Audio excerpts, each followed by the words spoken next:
जब से तालिबान के आने की खबर मिली, फारूक शेख और जुबैदा चिंतित थे। तालिबान अफगानिस्तान के वे दरिंदे थे जो कट्टरपंथी मुसलमानों की श्रेणी में आते थे। वे अपने को खुदा का नुमाइंदा कहते थे। उनका कहना था, खुदा का हुक्म है कि इस धरती पर उनका ही साम्राज्य होना चाहिए, केवल उनका धर्म ही सर्वश्रेष्ठ है। और इस प्रकार वे धर्म के नाम पर लोगों पर जुल्म ढा रहे थे। मुट्ठी भर तालिबानी पूरे राज्य पर समानांतर सरकार बनाए हुए थे।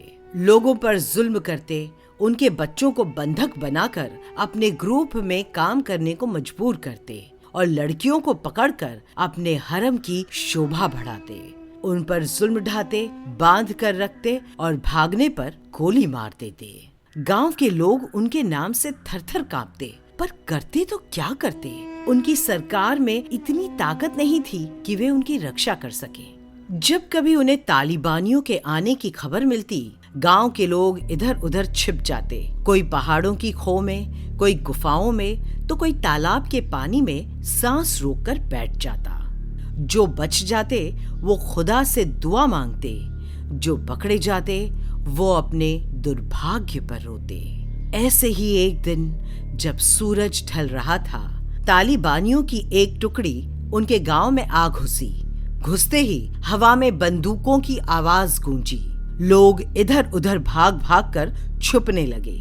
तालिबानियों ने उनकी बकरियां पकड़ी, घरों में घुसकर घर का कुछ सामान लूटा, कुछ बिखेर दिया, जो पाया अपने कब्जे में किया। चलते चलते उनकी निगाह फारूक शेख के घर की आड़ में खड़ी उनकी बेटी शकीला पर पड़ी।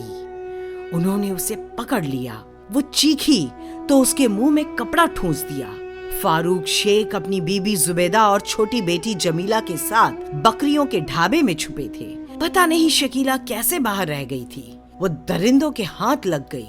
फारूक शेख के सीने में ठेस लगी, मानो किसी ने जोर से लात मारकर उनके दिल को निकालने की कोशिश की हो। जोर जोर से चिल्लाते, शोर मचाते, बंधकों और खाने पीने का सामान लेकर तालिबानियों की टुकड़ियां चली गईं और साथ में घसीट ले गई रोती बिलखती शकीला को। अभी तक जमीला सदमे में थी। शकीला का रोना चिल्लाना सुनकर वो बुरी तरह घबरा गई थी। तालिबानियों के जाने के बाद फारूक शेख और जुबैदा भी बाहर निकल आए। जमीला बार बार पूछ रही थी, आपा को कहाँ ले गए? आपा क्यों रो रही थी? फारूक शेख कैसे समझाए जमीला को कि ये लोग इंसान नहीं, भेड़िए हैं। धर्म के नाम पर दरिंदगी कर रहे हैं, हम लोगों को लूट रहे हैं। जमीला बार बार रोए जा रही थी। आपा को वो कहाँ ले गए? आपा को कहाँ ले गए? तब फारूक शेख को कहना पड़ा, जो लोग तुम्हारी आपा को ले गए हैं वो कमीने हैं, वो इंसान नहीं। मैं भी आपा के पास जाऊंगी, मैं भी आपा के पास जाऊंगी, मैं भी आपा के पास जाऊंगी। फारूक शेख कुछ देर खामोश अपने गम को सहलाते रहे, फिर दिमाग को झकझोड़ा, मन को कड़ा किया और बोले, तुम जाओगी अपने आपा के पास? जमीला ने हाँ कहा तो उन्होंने मन ही मन एक संकल्प किया और बोले, ठीक है, मैं तुम्हें आपा के पास भेजने का इंतजाम करता हूँ। कहकर वे बाहर आ गए और कुछ देर बाद जब वो वापस आए तो उनके हाथ में एक बेल्ट थी। उन्होंने जमीला की कमर में वो बेल्ट बांध दी। जुबैदा ये देखकर कांप गई। ये क्या कर रहे हैं आप? एक बेटी तो हाथ से गई, तो अब क्या इससे? फारूक शेख ने उसे चुप रहने का इशारा करते हुए कहा, अब हमारे पास इसके अलावा और कोई चारा नहीं है, अपने दिल को कड़ा करो। फिर जमीला से बोले, बेटा तुम्हें अपनी आपा को छुड़ाना होगा। और देखो, कहकर उन्होंने जमीला को समझाया, तुम्हें अकेले ही अपनी आपा के पास जाना होगा। कोई तुम्हें पकड़े तो भागकर अपनी आपा से लिपट जाना और इस बेल्ट का बटन दबा देना। बटन के दबाते ही एक धमाका होगा और जो लोग तुम्हारी आपा को लेकर गए हैं वो डर कर भाग जाएंगे और तुम अपनी आपा के साथ सीधे जन्नत में पहुंच जाओगी और हम लोग तुम्हें जन्नत में मिलेंगे। कर सकोगी? जमीला ने हाँ में सिर हिलाया। फारूक शेख ने अच्छी तरह से बेल्ट उसकी कमर में बांध दी और कहा, चलो मैं तुम्हें दिखाता हूँ कि कहाँ है तुम्हारी आपा। फारूक शेख अपनी बेगम जुबैदा और बेटी जमीला के साथ बाहर निकले। बाहर घना अंधेरा छाया था। झिंगुरों की आवाज से अंधेरे का सन्नाटा क्रूर हंसी हंस रहा था।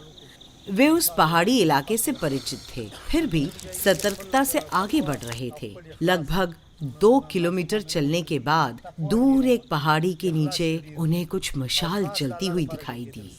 वे उसी ओर बढ़ चले।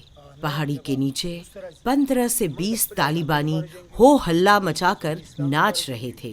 कुछ अजीबोगरीब भाषा बोल रहे थे। कुछ दूर जाकर फारूक शेख रुके, जमीला को भरपूर नजरों से देखा, उससे प्यार किया। जुबैदा अपनी रुलाई न रोक सकी तो मुंह में कपड़ा ठूंस लिया। फारूक शेख ने जमीला से कहा, मेरी बच्ची, अब आगे का सफर तुम्हें अकेले ही तय करना होगा। ये वही लोग हैं जो तुम्हारी आपा को ले गए हैं। अब तुम्हें ही अपनी आपा को बचाकर जन्नत ले जाना है। जा मेरी बच्ची, जा। जमीला डर रही थी, पर आपा का मुंह उसे आगे बढ़ने की प्रेरणा दे रहा था। वो बेखौफ आगे बढ़कर तालिबानियों के सामने आ गई। तालिबानियों ने उसे देखा तो खुशी से चीख उठे, या अल्लाह, क्या माल आया है। वे उसे पकड़ने आगे बढ़े तो वो शकीला की ओर भागी, जो एक कोने में खड़ी अभी भी सुबक रही थी, और एक तालिबानी उसके शरीर में हाथ फेर रहा था। शकीला ने जमीला को देखा तो लपक कर उसके गले से लिपट गई। उस तालिबानी ने उन दोनों को एक साथ अपनी बाहों में जकड़ना चाहा। तभी जमीला ने अब्बा के कहे मुताबिक अपनी कमर में लगे बेल्ट के बटन को दबा दिया। एक जोरदार धमाका हुआ और वहां पर नाच रहे तालिबानियों के शरीर हवा में उछल गए। कुछ इधर गिरे, कुछ उधर गिरे, कुछ हवा में उछलकर दूर गिरे, कुछ पास गिरे, कुछ मर गए तो कुछ घायल हो गए। तभी फारूक शेख दौड़कर वहां आए और उन्हीं के हथियार लेकर अधमरे लोगों पर वार करने लगे। कुछ क्षणों में ही अधमरे तालिबानी भी उसकी बेटियों के साथ उनकी जन्नत में पहुंच चुके थे। आधी रात को जब फारूक शेख और जुबैदा घर लौटे तो पड़ोसियों ने उन्हें घेर लिया और शकीला जमीला के बारे में पूछने लगे। उन लोगों ने केवल इतना कहा, हमारी बेटियां ठीक हैं, वे हमारा जन्नत में इंतजार कर रही हैं। राखवा इजाजा मोरी वाखड़ा दुआ खड़म दुश्मन बनस्को इरादा दजमा